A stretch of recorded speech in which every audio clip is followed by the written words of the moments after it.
তো এরপরে মা হচ্ছে পুজো সেরে নিতে আমরা সবাই মিলে দুপুরের খাওয়া দাওয়া শেষ করে নিয়েছিলাম, তারপরে স্নান করে চলে এসেছি। এবারে হচ্ছে আনাজগুলো দিদা ধুয়ে নিচ্ছে, তারপরে আমরা সবাই কাটতে বসে যাব, কারণ সন্ধ্যে থেকে রান্নাটা শুরু করা হবে, অনেকগুলো পদের রান্না করা হবে তো।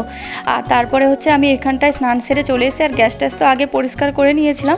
আর যে এইগুলো হচ্ছে নোনা মাছ দিদা এনেছিল সেইগুলোকে এখন ভেজে নেওয়া হচ্ছে, কারণ যারা যারা মিষ্টি মাছ খাবে না তাদের জন্য এই নোনা মাছগুলো আলাদা করে রাখা হচ্ছে।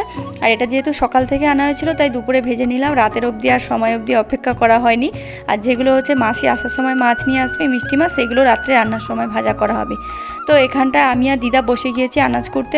এতগুলো আনাজ কাটতে কাটতে অনেকটা সন্ধে হয়ে গিয়েছে, আর এগুলো তো অনেকগুলো পদে রান্না হয় আর সমস্ত ভাজাভুজি হয়, তার জন্য হচ্ছে টান টান করে করতে হয়, অনেকটা সময় লেগে যায়।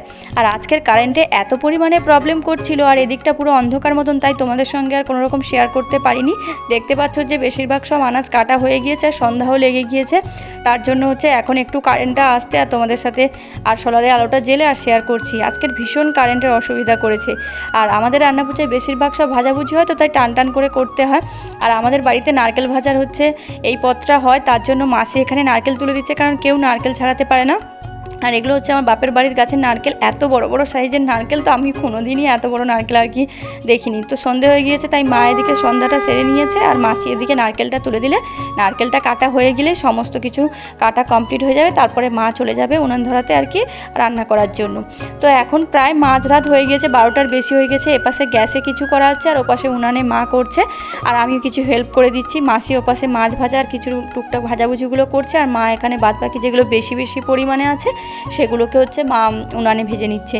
আর আমি এখানটায় মাকে দেখিয়ে কতটা পরিমাণে কি লাগবে কলার বড়া করার জন্য দেখিয়ে আর মিশিয়ে নিয়ে চলে এসেছি এপাশে গ্যাসে। আমি হচ্ছে কলার বড়াগুলো ছেড়ে দিচ্ছি, আর দিদা হচ্ছে ভেজে নিচ্ছে, আর মা এক সাইডে মা নয় মাসি এক সাইডে মাছগুলো আর কি ভেজে নিচ্ছে। অনেকগুলো মাছ তো তাই ভাজতে সময় লাগছে।